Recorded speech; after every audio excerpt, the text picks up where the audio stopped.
ama SNS. Nafurahi kuwa hapa pamoja nanyi leo. Asante habari jamani. Naitwa Mr. Malianyingi na mimi nifanya shughuli zangu, mimi ni freelancer. Lakini nimejiattach na baadhi ya watu. Mimi ni msomaji mzuri sana.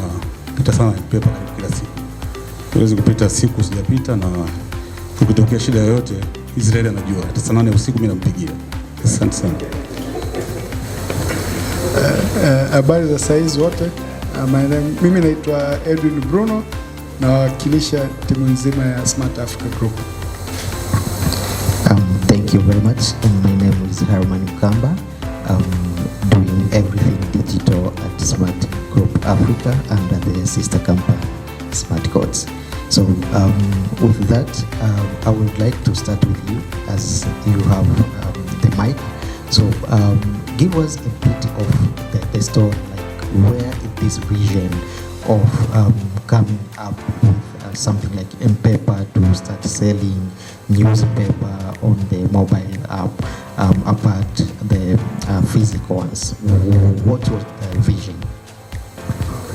So first of all, actually Herman is from Smart Africa Group, not Smart Group Africa. Point of correction.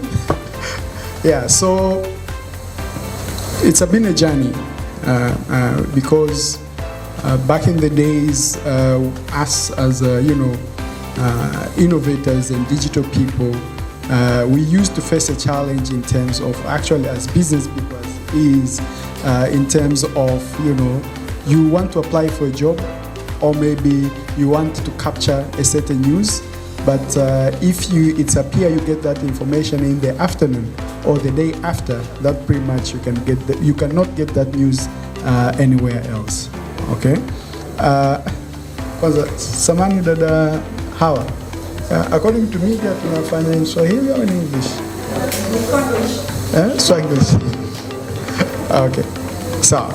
So kutokana na changamoto za kwamba ni jinsi gani unaweza ukapata taarifa ambazo hususan zilizoko kwenye magazeti na magazine, ni kwamba ulikuwa ukichelewa tu kwamba either labda uko mkoani au labda ni katikati ya siku, ni ngumu sana kuweza kupata yale magazeti. Na hata kwamba kesho yake ukijaribu kwenda kwenye vile vyombo vya habari wenyewe vya magazeti, ilikuwa ni kwamba tayari wameshaweza kuya recycle na uwezi kupata. Kwa hiyo kama unataka kutengeneza reference inakuwa ni ngumu. Lakini katika kuuliza watu ambao walikuwa wanapata changamoto kama sisi, ikawa pia ni kwamba walioko na hizo changamoto ni nyingi. Lakini tukawa tunajiuliza kwamba kama watu kama Amazon wanaweza kufanya watu wakasoma vitabu sehemu yoyote, kwa nini na watu wa magazeti wasifanye hivyo? Basi tulivyo, kwa sababu tunaelewa teknolojia kidogo na kwamba sio watu wengi ambao inawafikia, tukasema kwamba hii changamoto hii ni vizuri sisi tukiweza kuifanyia kazi.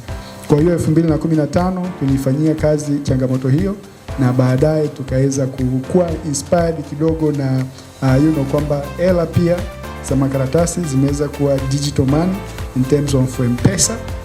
With that kwamba ilikuwa ndo kitu kikubwa, tukasema pia kama pesa zimekuwa makaratasi, hata gazeti za makaratasi zinaweza zikawa digital. Ndio maana tukaweza kuiname kwamba kama M-Paper, which means ni mobile paper. Sasa paper inaweza ikawa labda ni kitabu, inaweza ikawa labda ni gazeti na vitu vingine ambavyo vinaendana. Kwa hiyo tulilaunch kipindi hicho 2015, and it appeared to be one of the best innovation app, sio tu kwa Tanzania bali kwa Afrika nzima. 2016 tuliweza kuwin as the best innovation app in Africa. Okay, so tumeendelea kukua, tukijaribu kuangalia kwamba sisi sasa hatusambazi magazeti Tanzania au Dar es Salaam peke yake, tunasambaza magazeti dunia nzima. Kwa hiyo kwa Watanzania au kwa mtu yote ambao anahitaji magazeti ambayo yako Tanzania, either yuko Europe, yuko US, yuko South Africa, sehemu yoyote, hata kama labda yupo kwenye moon lakini ana internet ambayo inamwezesha yeye kupata content za duniani, basi anakuwa na uwezo. Kwa hiyo tukawa kwamba kwenye added value kwa watu wa publishing industry, newspaper, magazine and books, ni kwamba tulichokifanya zaidi ni kuweza kuwasambazia bidhaa zao wakati wote, sehemu yote, na kutokana na ukuaji wa simu za mkononi na ukuaji wa internet ikafanikisha swala hilo. Kwa hiyo tumeweza kudrive kwa hii miaka kama tunaweza kusema mitano au 6 au 7 ukijumlisha na huu hapa, lakini sasa tumeona kwamba the team yote ikaona kwamba sasa tulichokifanya ni kitu kikubwa, lakini inabidi tufanye kitu kikubwa zaidi. Sasa katika kitu kikubwa hicho zaidi ndio maana tuko hapa leo. Okay, asante sana. Kabla sijarudi kwako, labda nije kwa Fred. Yeah. Tumesikia how Edwin have been explaining the way getting the newspaper on time and everything. So when it comes to digital papers or audio, tukae zaidi kwenye sekta yako, what is the challenge right now? Like, do we have enough local platform to spread your contents, or if there is, what is the challenge? Okay, zaidi sisi kwa mfano kama kampuni yetu tunategemea zaidi YouTube, kwa sababu YouTube imetengeneza mfumo mzuri zaidi wa monetization. Kwa hiyo kwa asilimia tuseme labda 90 ya revenue yetu tunayoipata inatoka kwenye AdSense ya YouTube. Lakini bado tunatamani kuwa na platform nyingine ambayo ni audio peke yake, kwa sababu watu wengine wamekuwa wakituambia, Sky, kwa nini usitupe podcast zako pia katika mfumo wa audio?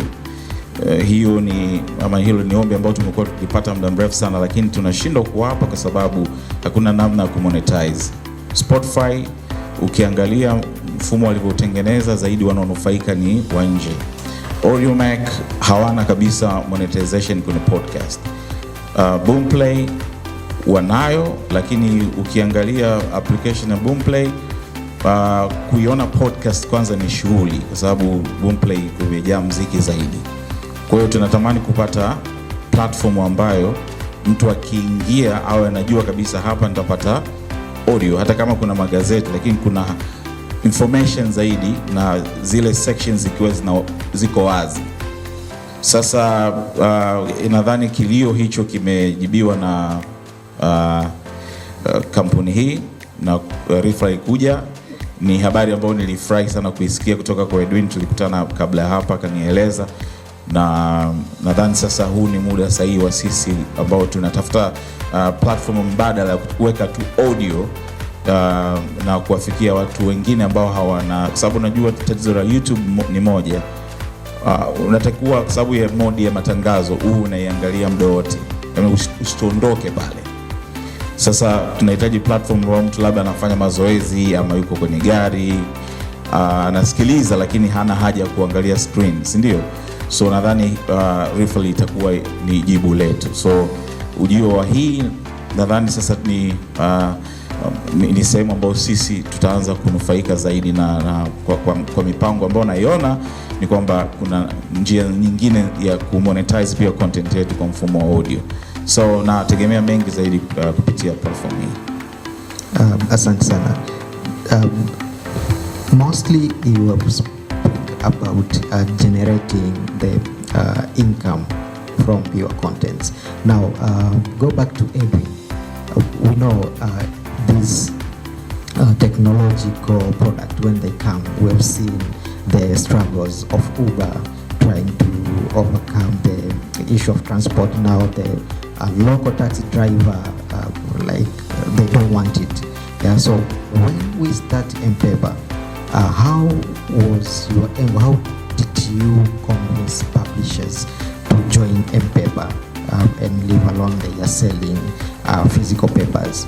And now for someone like Sauti and Simulizi, they will also sell the audio. How is your promise to the content, individual content creators to this platform? Okay, so the first thing during the time of M-Paper was more of telling the publisher that we are actually not competing, but we are adding value to your content, whereby their main job is to create news and to publish news, you know, but in terms of printing and distribution, it's not their main job. That is part of delivering that news. So if they have a better option of delivering the news, especially at this digital age, whereby people, they have multiple channels to receive the content, which means it's more of giving them a platform to deliver news and of course to explore different way of making revenue, so that at the end of the day they become sustainable within their business, but also they can make more extra revenue to manage the operation, which means they'll be able to do more research and create more news. And the good thing about digital, the content is not limited. You know, when you do the printing, if you have registered your newspaper to maybe 16 or 20 pages, that's the only thing you can do. But with digital, you can do above and beyond. Or if now we are going to digital content, you know, let's say for the radio, it's only have 24 hours to publish the content. You cannot do more than that. But now, with the digital audio, you can even 100 and 1,000 hours of content. If you have a capacity and the funds to consume that content in a day, you can have unlimited amount of it. So for the paper, it was more of enabling publisher as a starting platform. But now, why Rifaly and why now? So when we continue to do some research in terms of what exactly is needed within the market, it's just actually people, they want to discover news. And to discover news is, even if maybe I'm reading a magazine A, B, or C, the way I want to see the news is different to the person X. So the news need to be customized just for me. Either it's a newspaper, magazine, or even audio. If I'm a sports person, or if I like gossip, or if I like whatever, or maybe I want to listen to a certain story, but I only have 15 minutes. That means, can I be able to filter and get just that 15 minutes kind of content which is above and beyond which we are looking into. But now, the inspiration of why we accelerated to build Rifaly to add also content in terms of enabling publisher. So now publisher, they're not just newspaper. So on the paper, it was just verified publisher in terms of at which they have license to create a newspaper and magazine and books. But right now, when we talk about publisher, we talk about anyone who can be able to create the content, the verified content, that person is actually on that content, and create an audience which they can actually consume that content. So I can give you a quick example. Let's say, for example, you have someone who maybe is working on a radio station, you know, but within the radio station, he actually in a day spend maybe only morning hours. Let's say someone working on Radio X, he only have, a set between maybe 6 a.m. up to maybe 9 a.m. And then after that, he have nothing to do until tomorrow within that time. But what if this person, after that, he have an inspiration to do other kind of content? So within all this, that means we give that person a voice or a platform whereby he can create his own voice and actually broadcast it as a digital radio, which now we call for as a story, or other people, they call it a podcast. Based on the interest of the segment, either you are targeting sports, you are targeting maybe entertainment, or you are targeting just inspiration to educate maybe on entrepreneurship. Based on that audience, you'll be able to create revenue. So basically, this platform allow more publisher and content creator and influencers to create and to distribute content, but at the end of the day, to make revenue. Okay, and then in terms of making revenue, just to expound, I think Israel is going to present more around it. We have innovatively created more channels in terms of revenue. I think it's more than 3 to 5 channels, whereby they have different options based on their fan base in terms of what exactly do they need. And I think Sky explained it very well, whereby, okay, so I want to listen, or I wanted to watch a certain story, but I cannot multitask through maybe YouTube. you only have to watch within your screen.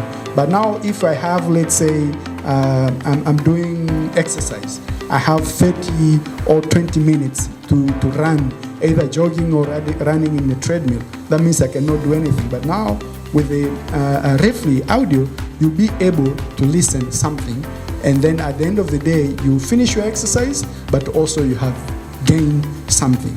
So in summary, Rifaly, it's a combination of two words, which means Maarifa and Taarifa. So someone gets, information, but also gets to learn and to explore, so that they can respond with something which they're actually interested on. Thank you. Very quickly before we go to Micky, in less than a minute, how will you be able to vet the publisher? As for what I see, it's not only media house, but me as Herman, I can be a publisher. So, and when you open up the issue of fake news, story hazina maadili kwa Watanzania especially, so how will these stories be vetted by Rifaly? Very briefly. So within Rifaly, we have Rifaly for publisher, whereby they have different dashboard, which of course Israel has come to give us a detail in terms of how it works and how we filter the content based on maadili. Sasa tunarudi kutokana na maadili ya Kitanzania au ya Kiafrika au ya dunia, ni kitu gani ambacho kinaruhusu. Lakini the verification of it's very quick, and of course we are using technology to receive all the forms. You don't need to come at Rifaly offices to submit your things. Everything is done digitally. Thank you. Now kwa kaka Micky. So kwa mara ya kwanza kabisa ni lini ulisikia kuhusu M-Pesa? Nafikiri ilikuwa mwaka 2019, wakati ule kulipozwa 12 hivi, nilisikia na kuiona moja kwa moja, kwa sababu kulikuwa kuna shida ya corona, alafu palikuwa na mvua moja mbaya sana. Sasa mtu alikuwa ananisapia magazeti, bahati mbaya karibu kama magazeti 6 hivi. Alafu katika hayo 6, mawili alikuwa magazeti serious kabisa ambayo mteja wangu mimi alikuwa anayataka, yakawa yamelowana na mvua ile. Ameyaleta na alikuwa analeta hapo, mimi sio lazima niwepo. Kuna sehemu tu ambayo anayaweka, mimi nikifika hapo nachukua na ingia nayo ndani. Kwa hiyo nafikiri kwa 2019. Na labda kwa sababu nilikuwa nje kidogo ya masuala ya magazeti. Kwa na shughuli nyingine pembeni, lakini kuna rafiki yangu mmoja nilikuwa nafanya naye zamani, na alikuwa anapenda ninavyofanya. Kwa hiyo nilirudi mjini hapa akanirudisha. Kwa hiyo alivyonirudisha, na ndio kipekee corona inakuja na tunapiwa kwenye mabasi level city. Tunatumia pale public means.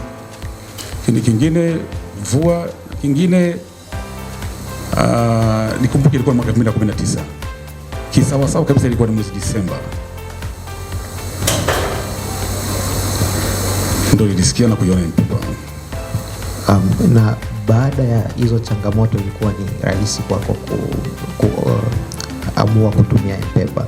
Je, kutokea hapo imewezaje kukusaidia? Unaona kuna utofauti wakati unatumia hard copies mpaka sasa hivi unatumia soft copies, and what imekuwa tofauti kubwa sana, kwa sababu nikisubiri hard copies lazima nisubiri asubuhi wakati wale vendors wamekuja nazo barabarani. Alafu ukipata changamoto ya usafiri unayemtafuta ya kuletee na kwa shida. Lakini kwa hii hapo tunatumia sasa hivi kwa M-Pesa kwenye digital hapa. Sasa hivi kidogo kuna kitu nimekibadilisha. Mwanzoni magazeti nilikuwa hata nikiingia saa 4 usiku, saa 5 usiku kasoro na yakuta yako pale. Sasa hivi mpaka ifike saa 6 kamili, lakini hainisumbui kwa sababu mimi sio mtu wa kupenda kulala sana. Imenisaidia nikipita magazeti, mimi napita magazeti kama 14. Ukiacha kwenu na mwingine ambayo nitakwambia baadaye kwa lipi nyingine mliweke hapo. Lakini saa 6 usiku mpaka saa 8 hivi mimi nakuwa nimepitia magazeti yote. Alafu nikiamka saa 12 napitia mara ya pili kujihakikishia kwamba nilichokipitia na alichoniambia mteja wangu nikipitie ni kweli ndio chenyewe? Sababu sometimes unakuta story kichwa cha habari kilivyokaa na mteja alivyokuambia unapishana nacho, alafu unakuta huyo mteja mwenyewe ametajwa mwishoni, kwa hiyo lazima mara ya pili upitie. So mimi ripoti yangu saa 1:30 tumekubaliana, kabla yeye hajaingia ofisini, anataka akifika akiwasha mashine ikute pale. Mimi nisaidia, natumia muda mfupi mapema kabisa, na nikimaliza naendelea na shughuli zangu zingine. Asante sana. Kaka Deogratius, welcome. Allow me to call you Deo, if you don't mind. Just in less than a minute, you can introduce yourself to the public. Thanks. First of all, apologies for making it late. I had to take a boda to make sure I catch up, given the duties that I have. Deogratius Shirima, as written on the board. You can call me Deo. I work for an international bank, a Standard Chartered bank, but I'm here as an enthusiast and a frequent user of M-Paper for will be over 6 years almost. I'm using it. So that's it about me. I'll wait for the questions. Now, you use it as a corporate or you use it as individual? I use it both. As a banker, you need to have first-hand information. You need to know what is happening in the market from both ends in terms of political risk, economic updates, the financial sector, and as well as what is happening in the society in general in terms of what you need to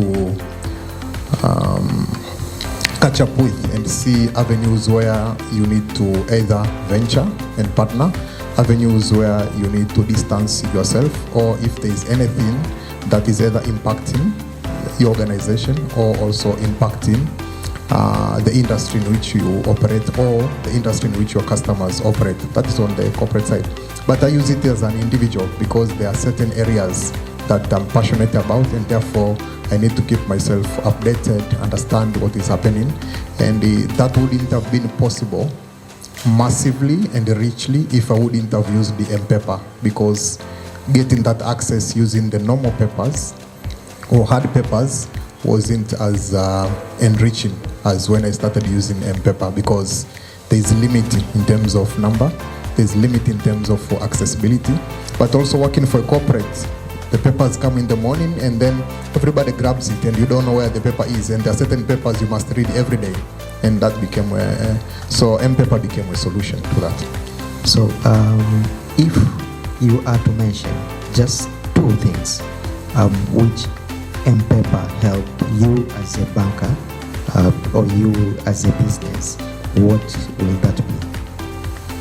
As I say, this first-hand information, I always have the information at hand because I can always make a reference. With papers, once I read, somebody else takes it, I cannot refer back, number one. And number two is I will not have as many papers if I was to go for physical papers as it is for the online papers. Then there is convenience.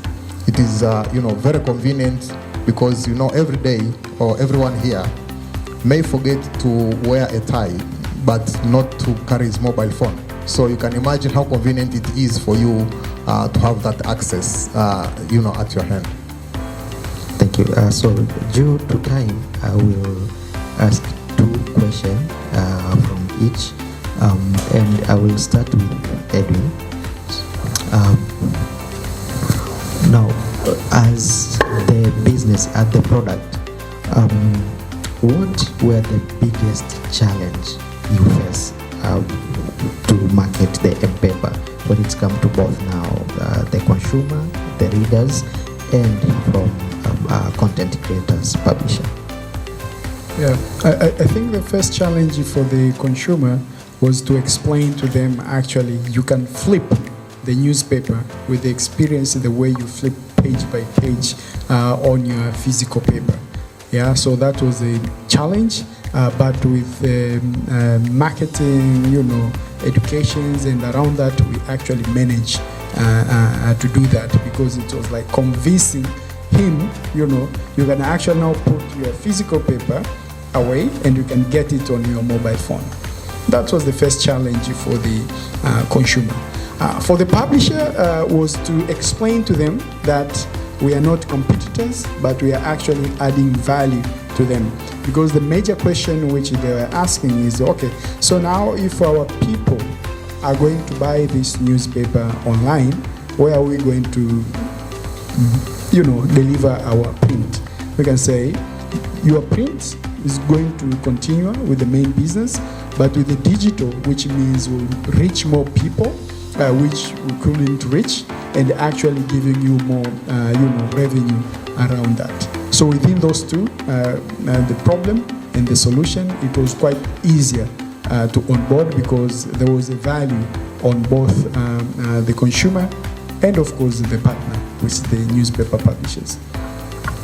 And the last one to you, as Unpaper, do you have any honorable mentions, the awards which you proud of or given to Unpaper because of its services? And if there are, can you mention few? I think awards, we receive a lot of awards, even we cannot, you know, remember all of them. But the exciting one was the first award. Always the first award, it's what, because it was cross-border awards, not just for Tanzania or East Africa. It was African award, competing with all the innovation products in Tanzania. And we got able to win as the best innovation app or best innovation solution in Africa. That was a touching. And within that, then we go all over the world, you know, New York Times, in Forbes, in CNN, BBC, and quite many in terms of numbers. So within that, of course, it will now give us another stage saying that we have done that, but now we need to go on something bigger and better based on now people, they have platform and devices to receive convenient news. So for us, we are now giving them through Rifaly a platform to discover based on their interests, on how they can learn, how they can consume news, and how also they can share news. Thank you for that, and congratulations to honorable mentions like winning the award for Africa. It's not a joke, so congrats for that. Coming to Fred, yeah. Now, the first question to you is, how do you see the audio publishing content and platform in Tanzania? Like generally, how do you see it, and do you see there is any revolutionary platform like Rifaly come to make people read more? As we know the nature of Tanzanians, we kind of behind when it's come to reading, and now we have the digital or audio on the platform. Do you see it being a big thing, or it will still be the underdog? Swali zuri. So far kuna watengeneza maudhui kwa mfumo wa sauti wengi tu, lakini wanauza content kwa njia loko kidogo. Kuna wanaouza kupitia WhatsApp, wanarekodi labda hadithi walizoandika, wanauza kupitia Telegram, Facebook na sehemu kama hizo na social media hizi, lakini hawapati faida yoyote. Okay, wengine wanauza WhatsApp labda 1000 ngapi, lakini njia sio nzuri sana. Kwa hiyo kwa platform kama hii hapa, ikisha wafikia hii habari, itakuwa ni habari njema sana, kwa sababu itakapofika stage ambapo wataanza kumonetize content yao, itakuwa ni rahisi zaidi wao kuanza kutengeneza pesa. Nimesema YouTube ndio ambao imetengeneza mfumo mzuri zaidi wa kumonetize, lakini YouTube ina masharti mpaka uje uanze kuingiza pesa. Kuna vigezo ufikie subscribers 1000, masaa 4000. Sasa hicho kigezo kigumu kidogo.